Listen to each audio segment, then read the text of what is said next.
You're listening to the Cyberwire Network, powered by N2K.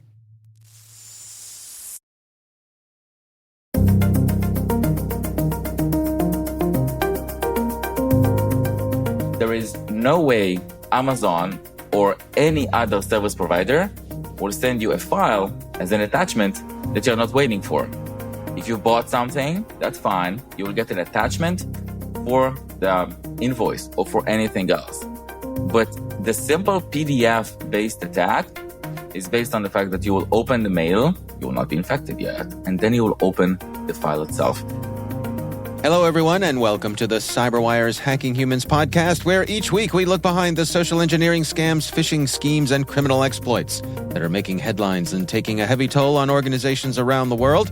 I'm Dave Bittner, and joining me is Joe Carrigan from the Johns Hopkins University Information Security Institute. Hello, Joe. Hi, Dave. We got some good stories to share this week, and later in the show, Oren Koren, he's CTO and co-founder of Verity Security. We're talking about avoiding phishing.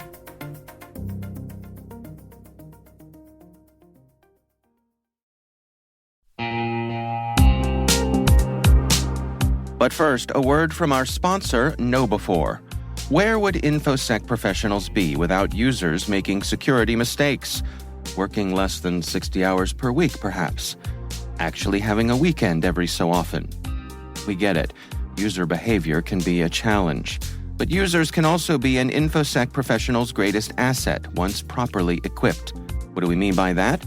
Well, stay with us, and in a few minutes, we'll hear from our sponsors at KnowBe4 on that very question.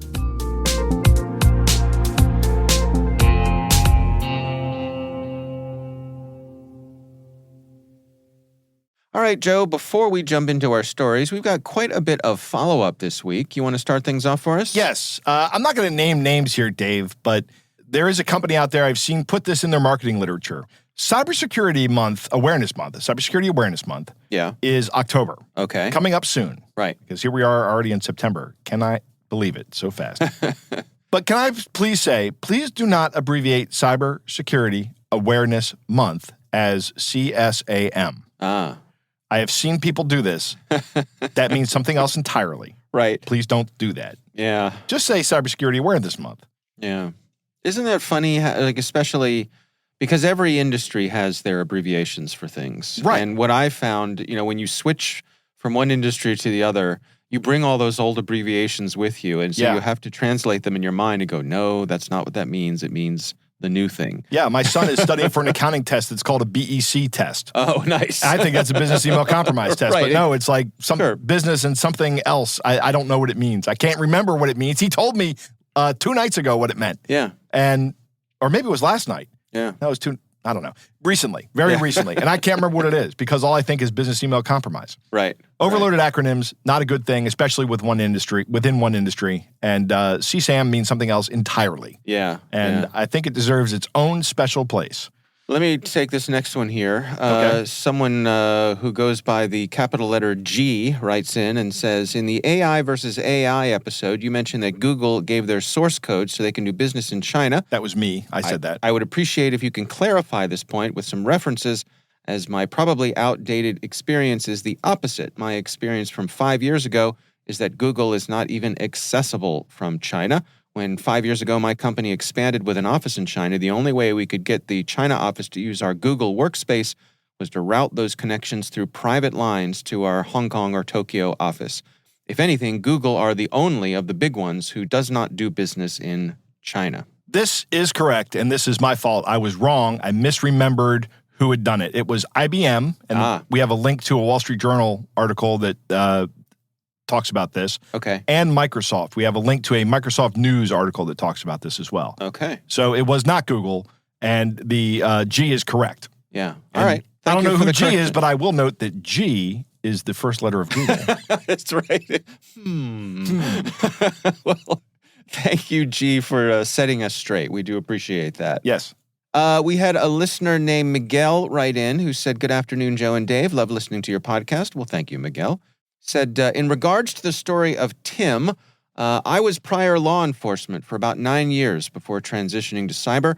I've had a few calls for service that dealt with online scams and can honestly say that I was not trained properly to handle them. I did my best, as best I can, but as a deputy low on the totem pole, I could not do much. Right.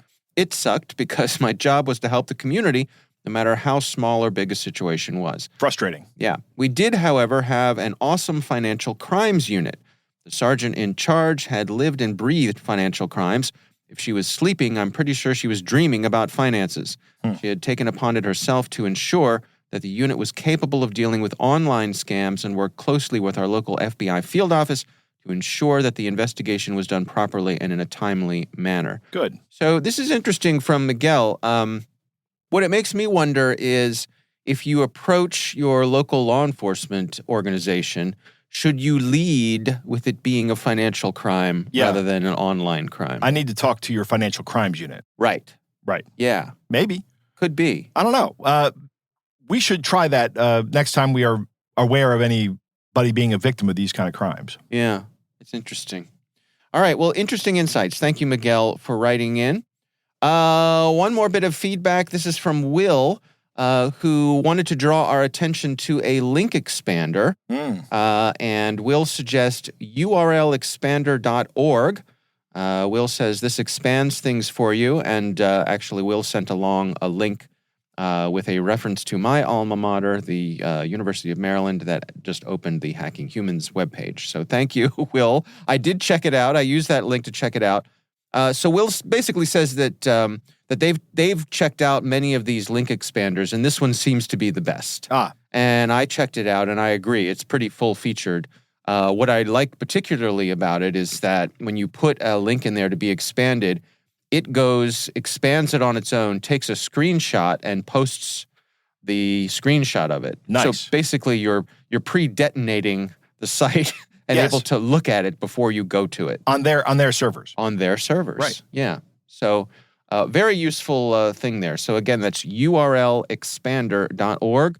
And thank you, Will, for sending that in. That's a handy good tip. Yeah. All right. Well, thanks to all of you for writing in. And of course, we would love to hear from you. Our email address is hackinghumans@n2k.com. All right, Joe, let's jump into some stories here. Mine is kind of short and sweet because we had a lot of follow-ups. Okay. So I want to just be respectful of our time here. But this is a story from the folks over at Bleeping Computer, and it's titled Sneaky Amazon Google Ad Leads to Microsoft Support Scam.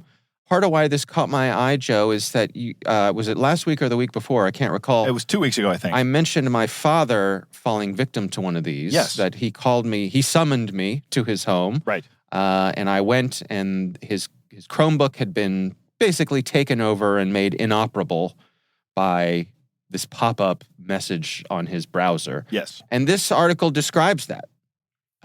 It is the same thing that I came across. There's a picture of it here in the article from Bleeping Computer, and it is the exact thing that I came across when I went to my father's house to unwind what had happened to him. Funny, the first line in this article, a legitimate-looking ad for Amazon in Google.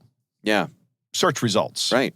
Redirects visitors. So, again, last week, we've been talking about this a lot lately. Last week, I got taken in by the exact same problem with a hotel reservation site. Right. Yeah. So in this case, what happens is this user logs on to Google. Right. Does a search for Amazon. A sponsored link comes up that, for all the world, appears to be Amazon. It says, Amazon official site, online shopping, best deals, has the Amazon logo. But when you click through, on the ad, it pops up this Windows Defender security notification that basically says, I can read you what it says. It says, access to this PC has been blocked for security reasons. Call Microsoft Windows support. And then it has an 800 number. It pretty much takes over the whole screen. Right. And I think, as I mentioned on our previous show, there's a crawl on the bottom of the screen that it's just doing everything to make you feel like this is important. The other thing about this that this points out rightfully is that really the only way around this is to force quit out of Chrome. Right. Well, if you're on a Chromebook, Chrome is the operating system, right? Like, I mean, it's the front end.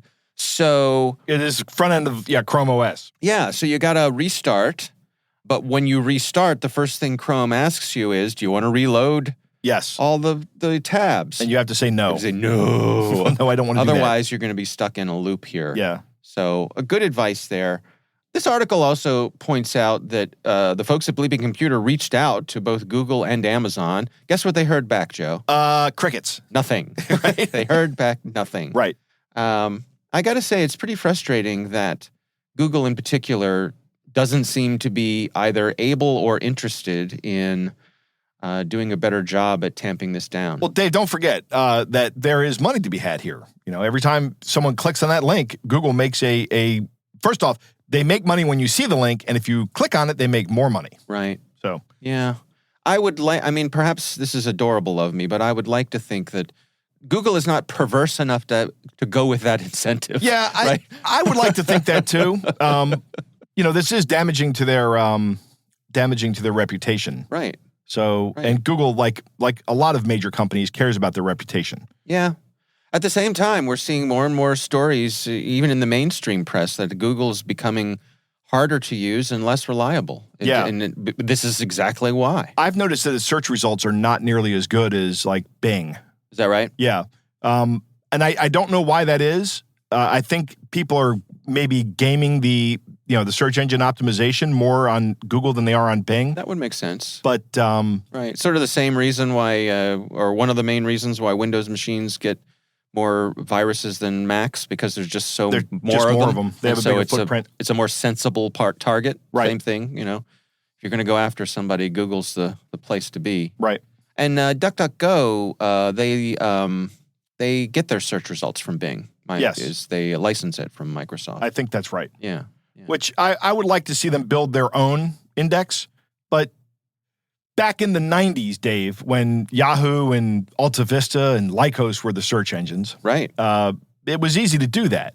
There weren't billions Easier. upon billions upon Yes. billions of pages. Yeah. Now there are. You can't just build a web crawler and go out and crawl the web and hope to be done in a couple of days. That's not going to happen. Right. All right, well, we will have a link to this story from Bleeping Computer. If you're curious, again, from a couple episodes ago, the scam that my father fell victim to, this has an actual image screen capture of what I came across when I opened up his Chromebook. So it's a good one to pass along to friends and family because it seems like it's making the rounds. Yes. Joe, what do you got for us this week?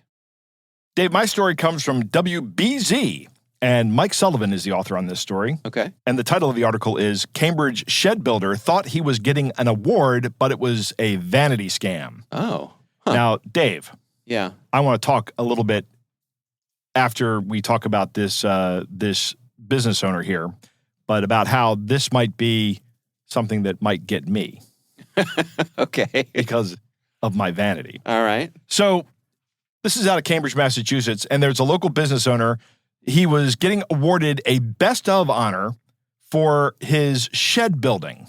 Okay. Now, his name is Kevin Richard, and he says, it's plausible I could win an award for shed building, and there are pictures of his sheds in here, Dave. Does the guy build a pretty good shed, Joe? Look at the shed, Dave. It is a work of art. Okay. These things are beautiful. Right. If there was an award for shed building, he would win it.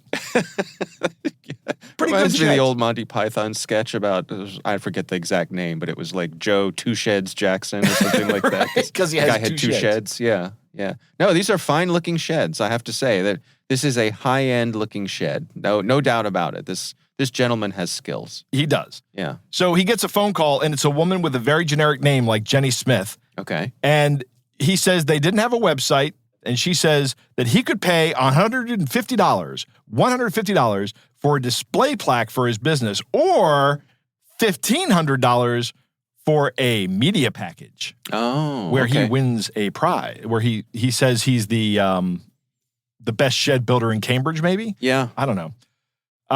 Seems like there'd be a lot of shed builders in Cambridge. I don't know why. It just seems like a crafty part of the world to me. Yeah, shed building town. Yeah, exactly. Sheds are the cars up there. Well, It's it not- just seems like up in Boston, there are lots of crafty people. I guess I'm being influenced by my, how much I used to enjoy watching This Old House. They did a lot of work in New England. Yeah, exactly. Kevin says he's sure that they automate it and it scales up to get the hits, and they prey on people with fragile people with egos like me. Right. Says. He realized it was a scam right away and reported it to the Better Business Bureau of Boston for this. We all seek recognition, and unfortunately, this is a quote from Paula Fleming, who is a spokesperson for BBB.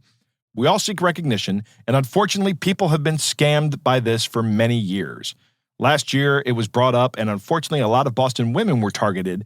They were nominated and asked to pay an upfront fee to make it to a runner-up status, and there were people paying the fee. Yeah. So this is kind of a short article, but I want to talk about this because lately in one of my email accounts, Yeah. I've been getting tons of messages that are not getting caught by my spam filter for me to be listed in the who's who. I was going to ask you, that's funny you mentioned that, because I was going to ask you about that, because that's my first recollection of this sort of thing, a vanity Right. product, was you could be who's who in small business owners, or Right. high school graduates, or these, and then way back in the day they were books, Right. and someone made a book and you'd pay $200 to be in the book and you'd get a copy of the book, Right. and there were probably 1,000 other people in the book. It was like a high school yearbook, basically, the format of it. My grandfather actually paid to be listed in a book called Who's Who in the East. Okay. And my mom, I think, still has the book, but he's in there. Yeah. He's in there listed. Well, so let me ask you this. Your grandfather gets solicited to be in the book. Right. He pays the fee. Yep. He gets in the book. They send him the book. The book is valuable enough that your grandmother still has the book. And my mother still has it. Your yeah. mother still has the book. I'm Right. sorry. Was that a scam? I don't know. The family has found value in that investment, That's a good question. right? Good question. I mean, there are all kinds of pay-to-play awards Yes, program. there are. There's no shortage of those. Right. Pay $250 and get a trophy to put on your shelf. Yes. Those are far and wide. Right. But I guess what this article is saying, if he had paid for the media package, he probably wouldn't have gotten anything. Is that the implication here? I don't know. He may have gotten something. May have gotten a plaque. Yeah. But- See, that's an interesting question, isn't it? What's the markup on that plaque? Well, yeah, that's true. Yeah. Here's another thing that I get. I did an interview with a small newspaper in, I think, Annapolis. Okay. And since I did that interview, at my work email address, I have been getting offers for press kits, like laminated plaques of me in this paper. Oh, right. Sure. Yeah. I can't even remember the name of the paper. So I don't want a laminated plaque of me in the paper. Right. There is one where if they would have called me, I would have been interested. And that's when I was fortunate enough to be interviewed by the Wall Street Journal. Right. Because, when I was in college, I had a subscription to the Wall Street Journal. And I was like, I wonder if I'm ever going to have my picture in there. And one day I actually did. Wow. It's like a career highlight. Was that the thing where they do like the little wood cutting? No, they didn't do the wood cutting of me. Okay. I wish you they weren't did. that It was important. No, it's just the same picture that if you go to JHU's website that you see me there. It's the same picture taken by JHU still. photographer Will. Yeah, I was don't a think I've ever fantastic- been in the Wall Street Journal, so Yeah. very nice. Well, yeah, I have a couple copies of the paper laying around. Because I'm good. I am just- vain. Like I said, that would work on me. This is one of those things that if somebody called me and said, hey, you want, but that Wall Street Journal thing was years ago, so nobody ever reached out to me about it. Yeah.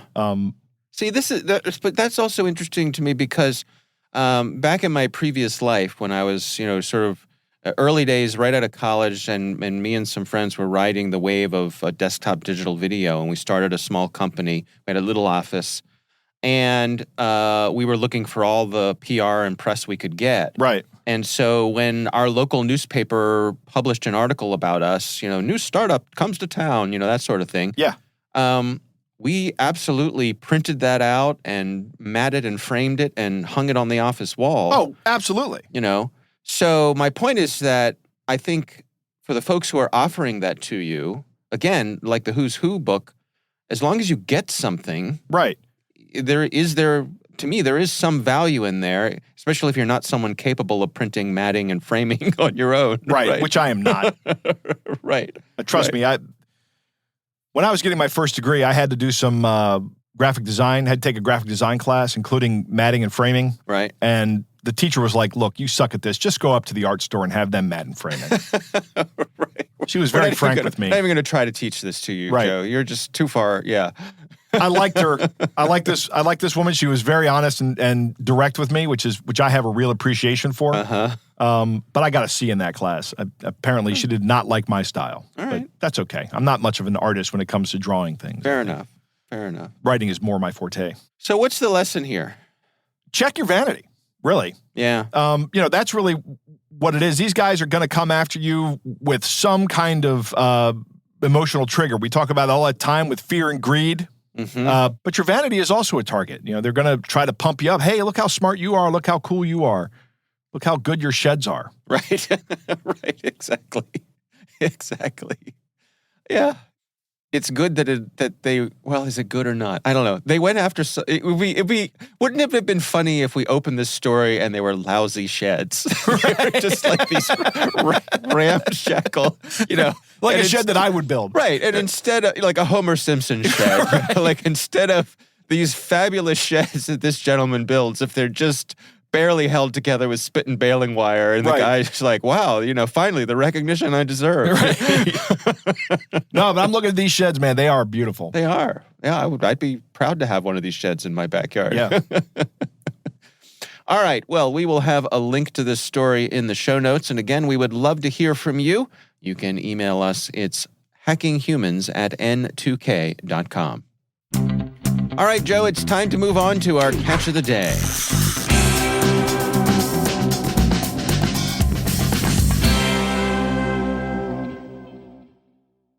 Dave, our catch of the day comes from the EU Agency for Cybersecurity. It's an eBay phishing scam. Yeah. So we'll have a link to this in the show notes. They have a number of good examples here from the EU Agency for Cybersecurity of phishing scams. Now, I'm going to read this, but then also there's something I want to unpack with you, Joe. Okay. So it goes like this. It says, Dear eBay member, we regret to inform you that your eBay account could be suspended if you don't re-update your account information.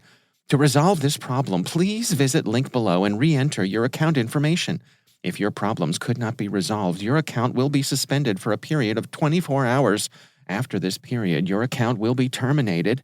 For the user agreement, Section 9, we may immediately issue a warning, temporarily suspend, indefinitely suspend, or terminate your membership and refuse to provide our services to you if we believe your actions may cause financial loss or legal liability for you, our users, or us. We may also take these actions if we are unable to verify or authenticate any information you provide to us. Due to the suspicion of this account, please be advised that you are prohibited from using eBay in any way. This includes the registration of a new account. Please note that this suspension does not relieve you of your agreed-upon obligation to pay any fees you may owe to eBay. Regards, Safe Harbor Department, eBay Incorporated. This is an automated message. Do not reply. Okay, so this is a phishing message. Right. It is not real. Correct. But one thing that caught my eye here was the link goes, the URL for the link is signin.ebay.com. Right. And then with a whole bunch of, stuff afterwards. Correct. For tracking and all that good stuff. What do you think about that? That is probably HTML, where this is the display link, and then underneath there's an href that points to some phishing site that collects username and password for eBay accounts. Right. That's exactly what I thought. But Right. at first glance, you look at it and you go, oh, well, that's eBay. That is eBay. That's correct. So if you hover over the URL, and there are also ways to do it on the mobile devices. I don't remember exactly off the top of my head what they are, but they do exist even though they are not as convenient as on your desktop device. Correct. You can see that true link that's underneath of there. Correct. The other thing that struck me about this was this paragraph where they go into basically boilerplate legal stuff. Right. My guess is they copy and pasted this from the eBay EULA. They may have actually tried to conduct an eBay scam and gotten their account suspended. And this might actually be copied from that email. Oh, that's an interesting idea. Yeah. Because it does look like, hey, look at our user agreement, Section 9. Right. We could right now go and look at Section 9 of the eBay EULA, but Dave, who wants to do that? No. So probably what this is doing is trying to get your eBay credentials. Yep. You would go and log into a site that looked like it was eBay, but of course it was not. They would get your credentials, take over your account, and then do the bad things they do. That's right. Yeah. All right. Well, again, we'll have a link to this website in our show notes. The folks at ENISA-Europa.eu, that's the European Union Agent for Cybersecurity, have a nice little webpage that has a bunch of different phishing examples. We may borrow some of them from them in the future as well.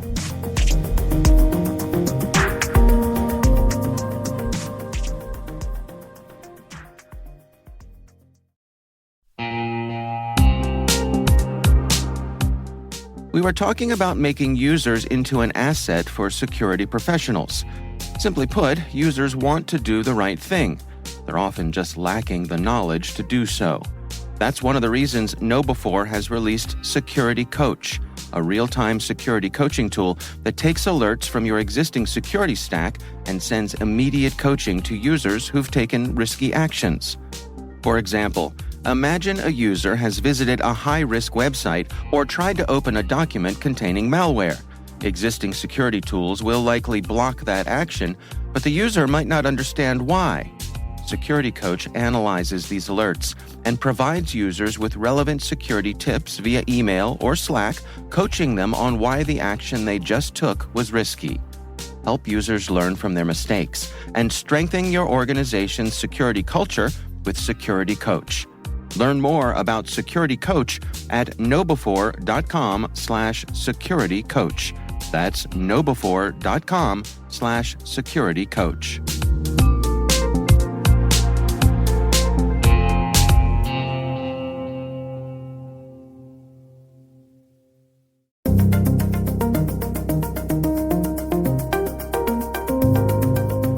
All right, Joe, I recently had the pleasure of speaking with Oren Koren. He is the CTO and co-founder of a company called Verity Security, and we're talking about phishing avoidance. Here's my conversation with Oren Koren. So I've relocated to the US 2 months ago, and it was my first time being in the US for Amazon Prime. So my wife really wanted that. So I gave her, of course, an account. She opened everything. I've trained her how to use it. I've told her what not to do. But then I said, okay, if she wants that, and okay, it's coming up in the upcoming Friday, let's try to find some stuff that can be useful for us to protect ourselves from one side of it. But maybe there is something bad going on behind the scenes. I've sent it to my research team in Israel, and we started to look for stuff. And when we are looking at those kind of potential attacks, we try to put our opposite hat of the attacker side. And I think one of the interesting things were, okay, how do I start? How do I find something that is related to Amazon Prime that is bad for a user? And there are multiple ways to go in this path. We've taken 4 ways, more than that, but we found 4 different things that were super interesting in this research. Eventually, she bought a lot of stuff. I bought a lot of stuff. It was a good one. The kids were, they super liked it. Yeah, all of us. But yeah, we found super interesting stuff related to the campaigns that we found there. Well, let's go through it together here. I mean, what are some of the things that you all highlight? So I think one of the first things that we've seen is the simple attack. That means a file that is attached to an email.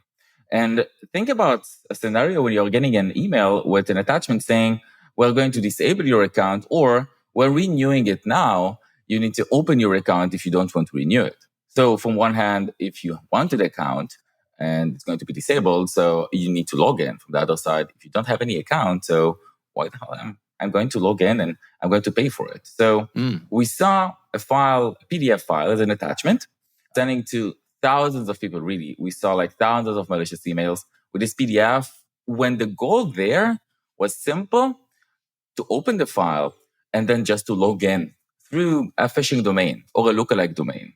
It was pretty spreaded, but the interesting part, and that's another angle we've looked at, is the targeted countries and the language was very focused on the US. And I will talk about it in a second, how we found some of the groups that was actually running that. But the first one was the simple one. a PDF file that was attached. And unfortunately, some of the anti-phishing solutions did not find that. Yeah, in the file level. But then in the checking process, we are also deploying all the security controls that there are. Just bought all of them. And we saw that anti-phishing in the browser is something that is useful against that, because you try to log into somewhere, but it's a lookalike. It's not real. So that's how we actually started. We found some suspicious or malicious files. And from that, it was like going to the rabbit hole, because now the next question is, okay, it's a suspicious malicious file. There is a domain that looks exactly like Amazon. Who created it? And did he create it more? How many variants are there? And that was the next step of the workflow of the research. Yeah. Well, the next one that you highlighted here were email-based spear phishing campaigns. What was going on there?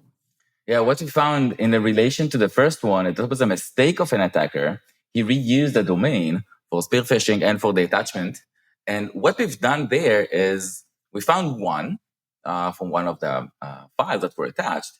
But from that, we started to research on all of the domains, all of them, that has been bought in the last month. And we've created an automation for that to see all of the new domains that are being registered. And with our systems, we were able to find all the lookalikes domain to the lookalike one. That means we've scanned all of them, all the new ones that have been bought in the globe. And we found hundreds of domains that were divided into different groups of attacks. And that's, I think, the interesting part here.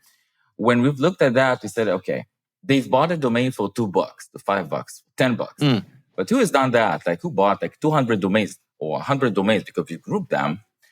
And then we found a kit, just an attack kit that you can buy in $300 or like a quarter of or 0.003 something of Bitcoin. And you can actually run the entire campaign with just putting the domain inside. So we bought it and we've tried to understand, okay, we have the kit, the attack kit, we have all the domains. Now, who is not being attacked? Because we understand the US citizens are being attacked, and some of Europe are being attacked, but who is not? And we found interesting exceptions in the code in different campaigns saying, if someone from country A, B, or C is getting in or open it, don't run it. So it was targeted, was interesting. And I will say that the next step with the malware itself, it was a pretty simple variant of a malware. But the interesting part is that it's not just to steal your user and password for Amazon like the first campaign. It's actually infect your host because you want to log into your Amazon. And that's, again, it could be used with a PDF file that is attached. But in this case, it was a link that sends you to a malicious or infecting website. And through a browser vulnerability, it will download the malware eventually. So it was a combination of the two things, but one group specifically taken the two approaches. And that's how we've moved forward for this approach of saying, okay, so now someone is infecting hosts and not just stealing user passwords. So the next one that you highlighted here, kind of moving away from websites and email, this is actually applications that were impersonating the Amazon apps themselves? Yeah, it was interesting. It was one of the researchers said, what if I will look years back and I will find suspicious or malicious apps, and then I will look for new ones, and if there is any cross-correlation between them.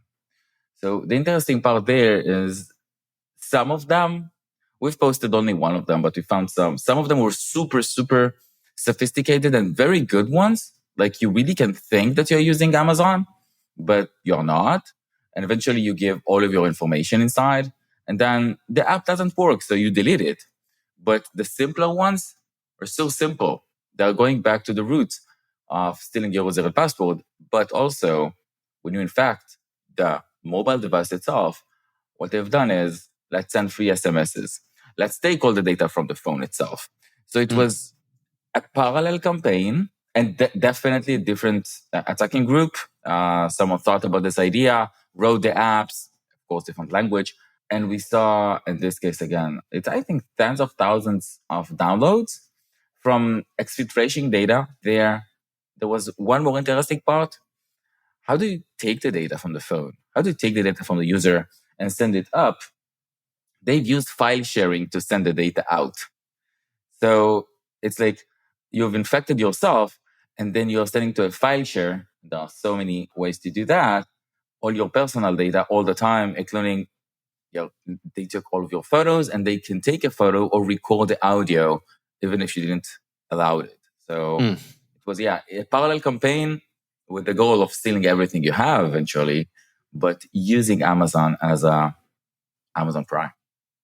Yeah, and then another thing that you all listed here, you have a list of 170 domains that are suspicious here, that you suspect could be used in future phishing attacks related to Prime Day.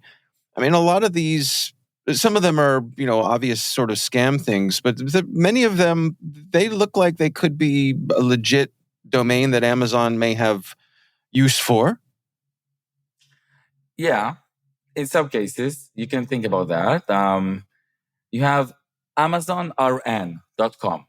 So that's maybe something that you will look at the browser. But maybe you have Amazon-refund. Okay, that's a refund. But that's .top, T-O-P. That's not .com. And there are so many variants of the lookalike domains that you're seeing here. Is that technique is, first of all, to be aware that someone is trying to do that against you. And second, it's even not enough in some cases. Because you'll go to the website, if it looks the same, you will conduct a login, you will be redirected to the main page, but they will steal from you in the meanwhile. So this is only a small portion of what we have found. We didn't publish everything, all the domains, but we've checked all of them.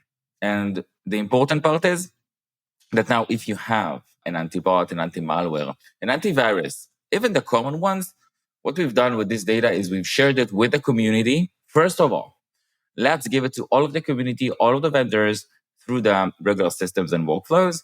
So everyone will be protected, and then publish it. So if you look on some, if not all of the domains, now you cannot go there, first of all. But second, the attackers already understood that they've been caught.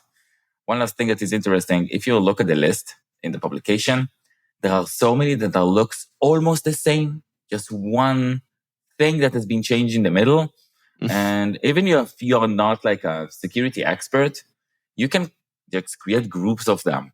And that's interesting to think as an attacker. How do they think? If you look at Amazon return money, or Amazon turn money, or Amazon turn return money. So someone thought about an idea, think about it by yourself. And it's okay, let's buy 3 of them. The only unfortunate part for the attackers that we worked super fast and they've paid for all of those domains, but unfortunately they got blocked. So they've lost a few thousands of bucks on the way. And that's fine. Yeah, I'm willing to do that again. Right. Yeah. So what's your advice for people out there who want to, they want to use Amazon, but they want to make sure that they're doing it in a safe way? What are your tips? So first of all, I will use the mobile part as the first important notion because all of us are using mobile devices and buying from using our apps. The thing is that in most of the stores, the formal one, you cannot really download the malware. It's hard to upload the malware. We found some, but most of the malwares that you will find are from not the official sources. Google are doing a great job. Apple are doing a great job. All of those vendors with their app store are doing an amazing job to protect us. But you need to verify an important thing. First of all, you download the app. It should be from a formal and official source. And unfortunately, people in the past, we had jailbreak, right, for iPhone. That's all of us, or some of us used. So don't use that anymore. Don't do that to yourself because you'll actually infect yourself. And it's not the infection. It's the fact that now someone can hear everything you're saying. Someone can see everything you're doing. Just download from the official sources. This is the first thing. Second, there is no way Amazon or any other service provider will send you a file as an attachment that you're not waiting for. If you bought something, that's fine. You will get an attachment for the invoice or for anything else. But the simple PDF-based attack is based on the fact that you will open the mail, you will not be infected yet, and then you will open the file itself. Now, to overcome that, it's pretty simple. Update your software. It's like that. I can focus on the security controls that can protect from it in a second. But if you update all the time your software as a consumer or as an enterprise, and the simple softwares, those are Adobe or the PDF or the Microsoft related one for desktops and laptops, those will reduce the attack surface on you related to files because the attacker will use a vulnerability in your Adobe version or your Word version. So just keep it updated. So that's the second part. The third, and I think the most common thing that we see again is that your attackers are stealing your user and password and trying to do that using those phishing websites. You need to be aware, first of all, that so many attackers are trying to achieve that. That's the first and simple advice I have, just to be aware of it. But second, one of the best tools that all of us have and can use as consumers or as enterprises are anti-phishing in the browser. There are super simple deployments of those technologies that will just say, okay, this is a lookalike domain. This is a phishing domain because it uses the same icon on the top, but it was registered 2 weeks ago. So definitely not Amazon. Or it looks like Amazon, but it's not because it was implemented in the wrong way from a JavaScript perspective. So you have a browser. You can use the native ones. You can download the good and new ones that are doing and focusing on zero and anti-phishing. But those features, you have them already. In your enterprise, definitely everybody have them. You just need to use them. I think that's one of the root causes that we see. People are buying security controls and products, consumers and enterprises, and they're not using it. So just use what you have, and it will block most of it. I can tell that, by the way, because we've bought all of the security controls you can think of, because again, that's one of our things that we do. We analyze and we automate processes there, but they can really block it. They can really do their job, even for a zero-day domain, that's an unknown one. But unfortunately, you're not using your security controls in the best way. So just use them. Last thing is awareness. Awareness training is something that is mandatory if you have a compliance, of course, as an enterprise.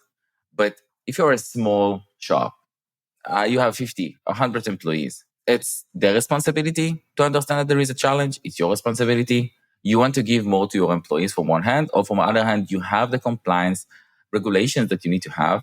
You must train. You must train your employees. Start with yourself, by the way. Start with train on your own domains, because this is an example of on Amazon. You have those on your organization every day. Some of them are getting in. Your employees need to be trained. So it's training.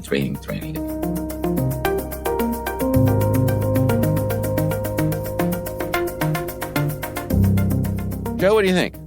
Dave, did you buy a lot of stuff on Prime Day? I actually did. Really? Well, yes. A lot of stuff. I spent a good amount of money on Prime Day. So there were several expensive items that I purchased on Prime Day that were really good deals. I bought a pair of AirPod Pros. Okay. That I've been on my list, and there was a particularly good deal. I pulled the trigger, and I bought them. So far, I've not found anything that on Prime Day that I wanted to buy. Okay. I've looked for the past 4 or 5 years. Nothing has come to me and gone, oh, I got to have that for that price. That's a good price. I've just never had it. Maybe it's because... Lucky you. Yeah, I don't know. Or the algorithms haven't got their hooks in you or something. Right. You don't use Amazon enough. Oren is using adversarial thinking.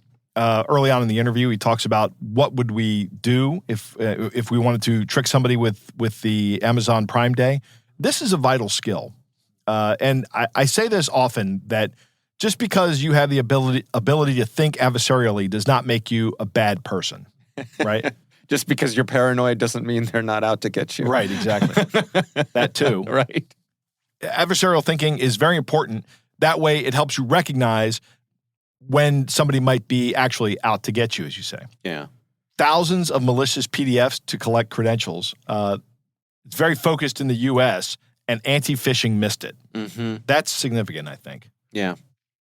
I also think it's significant that he found the kit that was available for like $300 that was completely automated. Right. That's, I don't know. I was going to say fantastic, but it's not fantastic. It's horrible. But it's amazing. Yeah.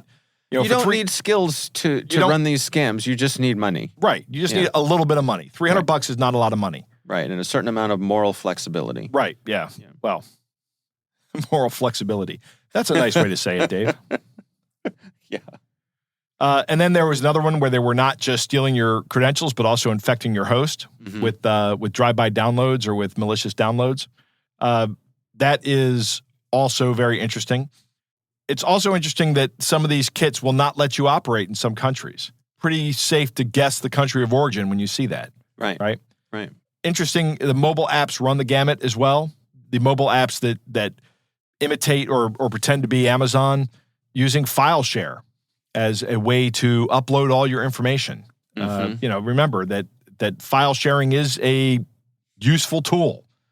And like any useful tool, it can be used to do good things or bad things. Right. So here it is being used maliciously. We see this all the time.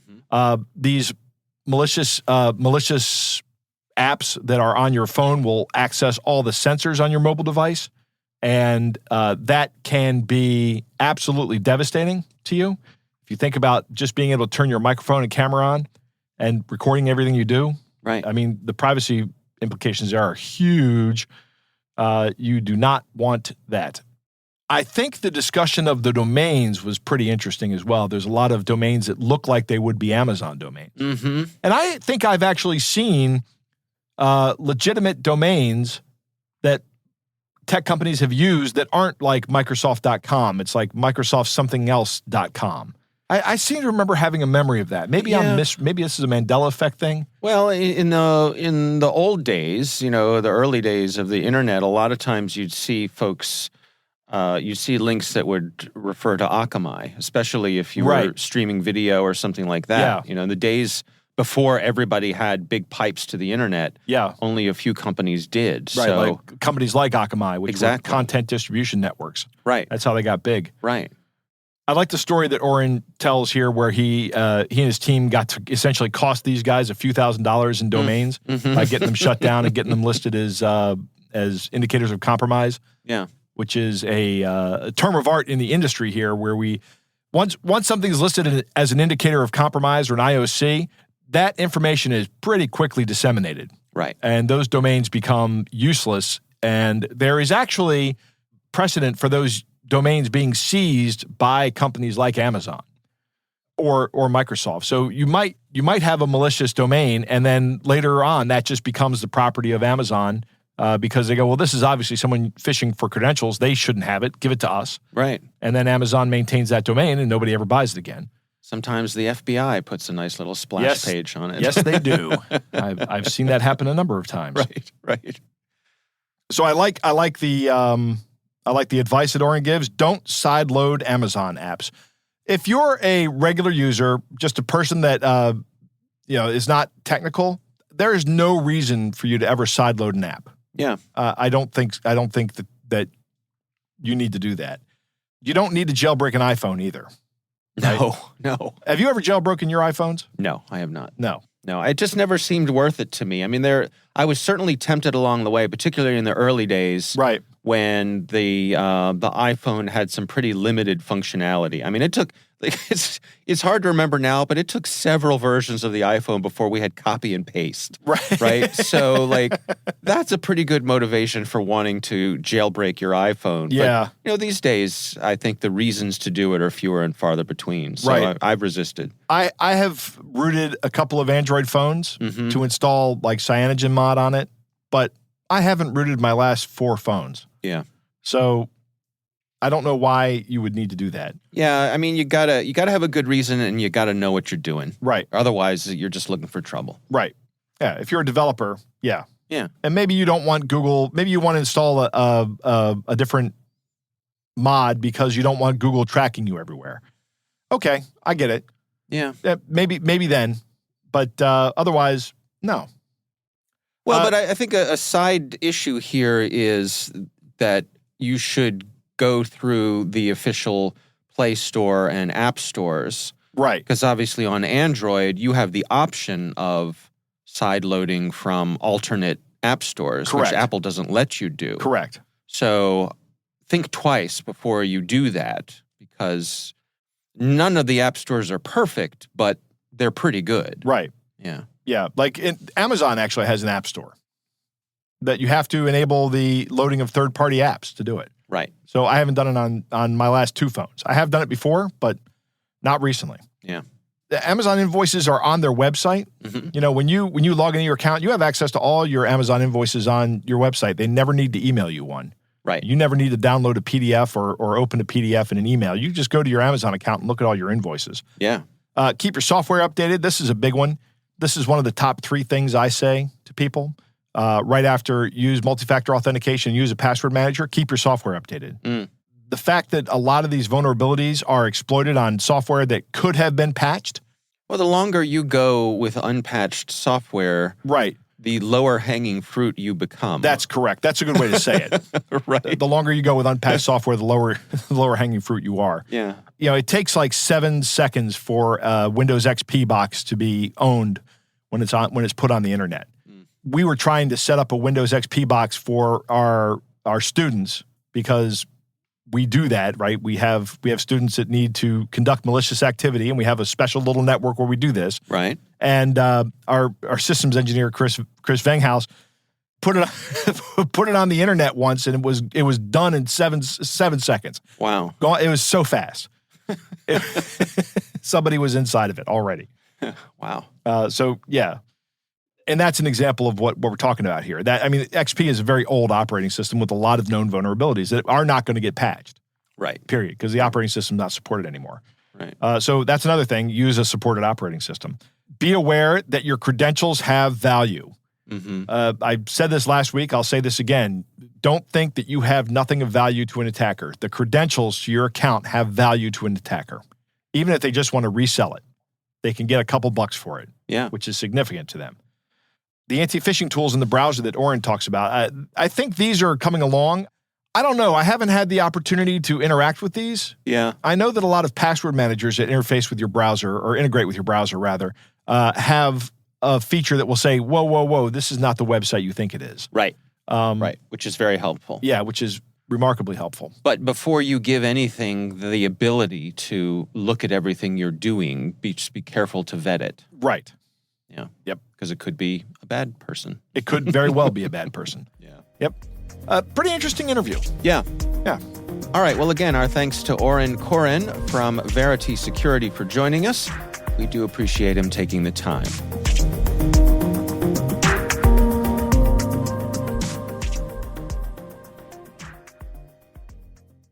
We want to thank all of you for listening, and of course, we want to thank our sponsors at KnowBe4. They are experts in helping users do the right thing through new school security awareness training.